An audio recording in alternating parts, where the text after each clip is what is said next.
Humans have always been fascinated by their origins. Who were the very first humans? Where did we come from? When did we truly become us?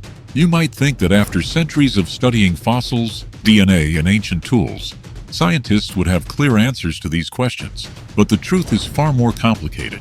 Even today, despite incredible advances in genetics and archaeology, many mysteries about human evolution remain unsolved.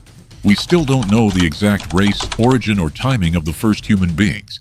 Our evolutionary story is not a neat, straightforward timeline, but a tangled web of ancient populations, interbreeding, migrations, and adaptations that continue to puzzle researchers. In this video, we will explore some of the most intriguing and enduring mysteries about human evolution. Mysteries that challenge what we thought we knew and keep scientists searching for answers. From the complex origins of our species to the gaps in the fossil record, from the genetic legacies of ancient ancestors to the question of whether humans are still evolving today, this story is as fascinating as it is unresolved. So, buckle up and join me on a journey through time, as we uncover the mysteries scientists still can't solve about human evolution. For decades, the dominant story of human origins was simple. Modern humans evolved in Africa about 200,000 years ago, then spread out across the globe, replacing other archaic human species like Neanderthals without interbreeding. This out-of-Africa model painted a clear picture: a single origin, a single migration, a single family tree. But recent genetic studies have shattered this simplicity. Instead of descending from one ancestral population, modern humans actually come from at least two ancient populations that split apart around 1.5 million years ago, and then reunited roughly 300,000 years ago. This means our evolutionary history is not a straight line, but a complex tapestry woven from multiple threads. What does this mean? It means that the story of human origins is more like a braided river than a single stream. Different groups of ancient humans lived apart for hundreds of thousands of years, evolving separately before coming back together and mixing their genes. This challenges the idea that modern humans come from a single cradle of humanity. Instead, it suggests a more intricate evolutionary process involving multiple populations contributing to the genetic makeup of today's humans. But who were these mysterious ancestral populations? Fossil evidence points to species like Homo erectus and Homo heidelbergensis as possible candidates. Homo erectus, for example, was one of the longest-living human species, existing from about 1.9 million to 110,000 years ago. They spread across Africa and Eurasia and showed remarkable adaptability. Homo heidelbergensis, appearing around 700,000 years ago, is often considered a common ancestor of both Neanderthals and modern humans. Yet despite these clues, the exact identities of the ancient populations that contributed to modern humans remain uncertain. Some populations inferred from genetic studies leave no direct fossil traces at all. This gap between genetic evidence and fossil records is a major puzzle. How can we confirm the existence of populations we have never physically found? Are there entire branches of our family tree still hidden beneath layers of earth? Adding to the mystery is the fact that the minority ancestral population contributed about 20% of modern human DNA, including genes linked to brain function and neural processing. These genes might have played a crucial role in the cognitive evolution of humans, our ability to think, reason, and communicate in complex ways. But scientists are still trying to understand exactly how these genes influenced our brain development. Did they give us advantages in memory, problem-solving, or social interaction? The answers are still being sought. The story becomes even more tangled when we consider interbreeding with other human species. It's now well established that modern humans interbred with Neanderthals and Denisovans, two archaic human groups that lived alongside us tens of thousands of years ago. But recent research suggests there may have been other, unknown archaic humans with whom we also exchange genes. This interbreeding complicates the human family tree, turning it into a web of connections rather than a simple lineage. Scientists are still trying to determine the extent and impact of these interbreeding events. How much of our biology, immunity, or even behavior is influenced by these ancient encounters? For example, some Neanderthal genes in modern humans are linked to immune responses, possibly helping our ancestors survive new diseases. But other inherited genes may have had negative effects or simply faded over time. The full picture is still emerging. The fossil record itself is a source of ongoing debate and mystery. New fossil finds, like Sahelanthropus chidensis, one of the oldest known hominins dating back about 7 million years, challenged the traditional linear view of human evolution. Instead of a straight line from ape-like ancestors to modern humans, the evidence suggests a bushy tree with many branches, some of which led to dead ends, while others contributed to our lineage. Classifying fossils is notoriously difficult. Some fossils blur the lines between species, making it hard to know whether they represent a new species, a variation of a known species, or a hybrid. This uncertainty fuels debates that can last decades. For example, the recently discovered Homo naledi in South Africa has a mix of primitive and modern traits, leaving scientists divided on where exactly it fits in the human family tree. Another big mystery is how early humans spread across the globe. When did they leave Africa? Which routes did they take? How did they interact with other populations they met along the way? Genetic data suggests that early human migrations were not simple waves, but involved complex splits and reunions. Populations moved, mixed, and sometimes separated again, creating a dynamic pattern of movement. Some evidence points to multiple migrations out of Africa, some earlier than previously thought. Others suggest that humans returned to Africa after migrating out, mixing with local populations. These back-and-forth movements add layers of complexity to the story of human dispersal. Remarkably, human evolution didn't stop in the distant past. We are still evolving today. Recent studies show that humans have adapted to new diets, environments, and diseases even in the last few thousand years. For example, some populations developed lactose tolerance, allowing adults to digest milk. Others evolved genetic resistance to malaria or adaptations to high-altitude living. This ongoing evolution raises fascinating questions. How quickly can humans adapt to new challenges? What new traits might emerge in the future? As our environment changes rapidly due to climate change and technology, will human evolution accelerate or slow down? Reconstructing our evolutionary history is a monumental challenge. Scientists rely heavily on DNA from modern humans and a limited number of ancient fossils. Ancient DNA is fragile and rare, and many fossils are incomplete or damaged. To fill these gaps, researchers use computational models like COBRA, which simulate how ancient populations split, mixed, and evolved over time. But even with these tools, the gradual genetic exchanges and complex interbreeding events make it difficult to draw clear conclusions. The story of human evolution is more like a sprawling mosaic than a simple puzzle. Each new discovery adds a piece, but the full picture remains elusive. Why do these mysteries matter?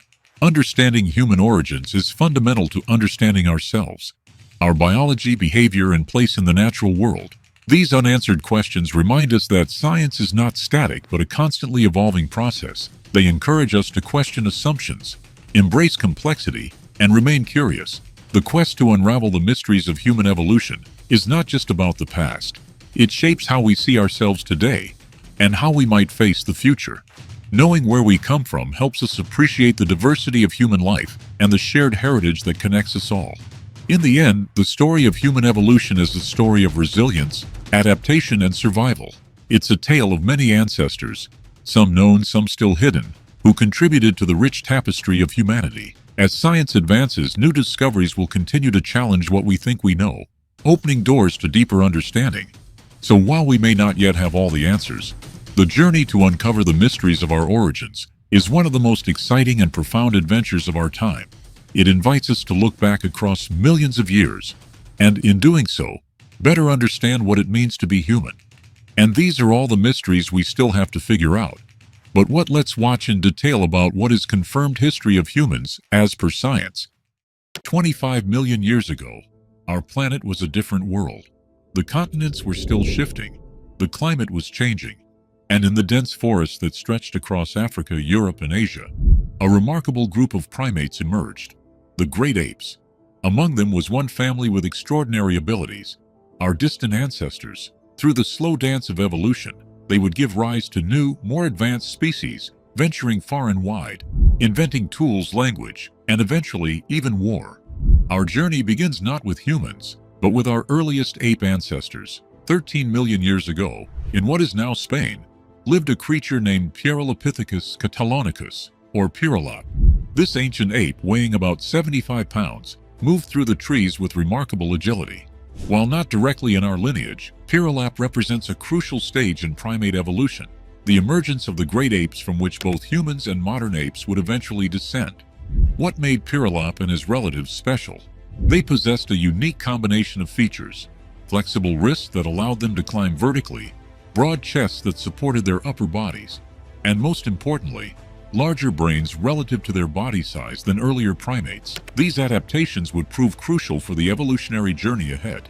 As the Earth's climate shifted around 10 million years ago, Africa began to dry out. The vast forests fragmented, creating a patchwork of woodlands and open savanna. This changing landscape became the stage for one of the most significant developments in human prehistory: the divergence of our lineage from that of chimpanzees and bonobos, our closest living relatives. Between 8 and 6 million years ago, in the woodlands of what is now Chad, lived a creature that may represent one of our earliest ancestors after this split: Sahelanthropus chadensis, nicknamed Tumai.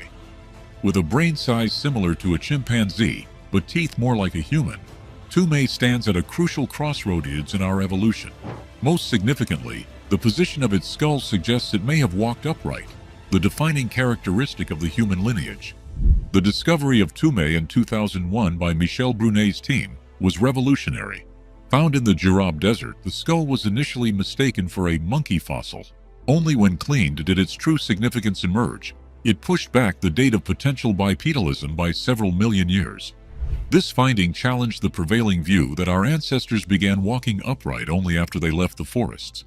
As we move forward in time to about 4.4 million years ago, we encounter Ardipithecus ramidus, or Ardi, discovered in Ethiopia.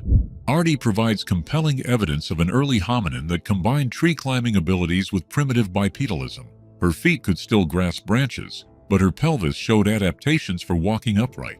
This suggests our ancestors didn't suddenly leave the trees for the savanna. They maintained the ability to exploit both environments for millions of years. The discovery of Ardi in 1994 by Tim White's team was a painstaking process. Her bones were so fragile they would crumble when touched. It took 15 years of meticulous work before her remains could be fully analyzed and published. When finally revealed to the world in 2009, Ardi overturned many assumptions about human origins, showing that early bipedalism didn't necessarily coincide with other human traits like reduced canine teeth or tool use. Around 3.2 million years ago, in the Afar region of Ethiopia, lived perhaps the most famous of our ancestors, Australopithecus afarensis, represented by the partial skeleton known as Lucy. Discovered by Donald Johanson in 1974, Lucy stood about 3.5 feet tall and walked fully upright. Her discovery revolutionized our understanding of human evolution, proving that bipedalism preceded the expansion of brain size. The moment of Lucy's discovery has become legendary in paleoanthropology. Johanson spotted a small arm bone fragment eroding from a hillside. As he and his team began to search the area, more and more bones appeared, eventually yielding 90% of a complete skeleton. That night, as the team celebrated, the Beatles song "Lucy in the Sky with Diamonds" played on a tape recorder, giving the ancient hominin her nickname. Lucy and her kind represent a crucial stage in our evolution. They were fully committed to life on the ground, with curved fingers and long arms are the only remaining adaptations for tree climbing. Their pelvis and leg bones show clear adaptations for walking upright, though their gait was likely different from our own. Their brains, however, remained small, about the size of a chimpanzee's. Perhaps the most compelling evidence of bipedalism from this period comes not from bones, but from footprints. At Latoli, Tanzania, volcanic ash preserved the footprints of 3 Australopithecus individuals walking together 3.6 million years ago. These prints, discovered by Mary Leakey's team in 1976, show a distinctly human-like gait, with the big toe aligned with the others rather than diverging like a thumb as in apes. They provide a poignant snapshot of our ancestors, perhaps a family, walking together across a freshly fallen layer of ash. Around 2.8 million years ago, a momentous transition occurred: the emergence of our own genus, Homo. The earliest member, Homo habilis or handy man, represents a significant leap forward. With a larger brain and evidence of systematic stone tool production, habilis marks the beginning of the technological age of humanity. The discovery of the first habilis specimen in 1960 by Louis Leakey's team at Olduvai Gorge, Tanzania, coincided with the first clear evidence of stone tool use. These simple tools, known as Oldowan technology, consisted of stone cobbles crudely flaked to produce sharp edges. They were used for cutting meat, cracking bones for marrow, and processing plant materials, expanding the dietary options available to our ancestors. By 1.8 million years ago, a more advanced species had emerged, Homo erectus, with a brain nearly twice the size of earlier hominins and a body proportion similar to modern humans. Erectus represents the first truly human-like species in our lineage. They were also the first to leave Africa, spreading across Asia and Europe. The discovery of Homo erectus began with a Dutch physician named Eugene Dubois. Inspired by Darwin's theories, Dubois traveled to Indonesia in the 1890s, convinced that the tropics would yield fossils of human ancestors. His persistence paid off when workers under his direction discovered a skullcap and femur along the Solo River in Java. These fossils, initially called Java Man, represented the first hominin fossils found outside of Europe or Africa. Erectus was truly revolutionary in human evolution. They controlled fire, as evidenced by hearths dating to at least 1 million years ago at sites like Wonderwork Cave in South Africa. They crafted more sophisticated tools, including the symmetrical hand axes of the Acheulean tradition. And they were accomplished hunters, capable of taking down large game animals. Perhaps most significantly, Erectus was the first global traveler in our family tree. From their origins in Africa, they spread across Asia, reaching as far as China and Indonesia by 1.6 million years ago. Their ability to adapt to different environments, from the tropical forests of Southeast Asia to the temperate woodlands of Europe, showcases the flexibility that would become a hallmark of our species. As Homo erectus spread across the Old World, they began to evolve differently in different regions, giving rise to a diverse family of humans. In Europe and Western Asia, they evolved into the Neanderthals, with robust bodies adapted to cold climates. In Asia, some populations became the mysterious Denisovans, known primarily from DNA, and a few fossils from a Siberian cave. On the island of Flores in Indonesia, an isolated population evolved into the diminutive hobbit species, Homo floresiensis, standing just over 3 feet tall. The most remarkable recent discovery in this complex human family tree came in 2013, when cavers exploring the Rising Star cave system in South Africa stumbled upon a chamber filled with hominin bones. These fossils, representing at least 15 individuals, belong to a previously unknown species named Homo naledi, with a small brain but human-like hands and feet. Naledi challenges our understanding of human evolution. Most surprisingly, the location of the bones suggests they may have been deliberately placed in the chamber, possibly representing an early form of mortuary practice by a small-brained hominin. Amidst this diverse family of humans, our own species, Homo sapiens, emerged in Africa around 300,000 years ago. The oldest known fossils of our species come from Jebel Irhoud in Morocco, where skulls and tools discovered by Jean-Jacques Heublin's team pushed back the origin of our species by over 100,000 years from previous estimates. These early Homo sapiens had faces recognizably like our own, but their brains were shaped differently, suggesting that the distinctive cognitive abilities of modern humans evolved gradually over time. By 200,000 years ago, humans with fully modern anatomy appeared in East Africa, as evidenced by fossils from sites like Omo Kibish in Ethiopia and Herto, also in Ethiopia. What made these early members of our species unique? Physically, we had higher, rounder skulls housing larger brains, particularly in the frontal and parietal lobes associated with complex thought. Our faces became flatter, with smaller brow ridges and a distinct chin. Our bodies became more slender, with longer legs and shorter arms. Adaptations for efficient walking and running over long distances. But the true revolution of Homo sapiens was cultural rather than physical. Around 100,000 years ago, evidence of symbolic thinking begins to appear in the archaeological record. At Blombos Cave in South Africa, archaeologists discovered ochre pieces engraved with geometric patterns and shell beads used as personal ornaments dating to 75,000 years ago. These represent the earliest clear evidence of abstract thinking and symbolic expression, hallmarks of the modern human mind. The capacity for innovation accelerated dramatically. By 50,000 years ago, humans were creating sophisticated bone tools, compound technologies like spear throwers, and the first representational art. The spectacular cave paintings of sites like Chauvet in France, dating to around 30,000 years ago, showcase not just artistic skill, but a rich symbolic world and deep understanding of animal behavior. Recent discoveries continue to reshape our understanding of early Homo sapiens. In 2019, researchers announced the discovery of human footprints at White Sands, New Mexico, dating to between 21,000 and 23,000 years ago, pushing back the earliest confirmed human presence in the Americas by thousands of years. In East Timor, as revealed by archaeologists in 2024, humans were present by at least 44,000 years ago, showing the remarkable speed with which our species colonized new territories. Perhaps the most surprising revelation of recent research is that our species didn't simply replace other human species, we interbred with them.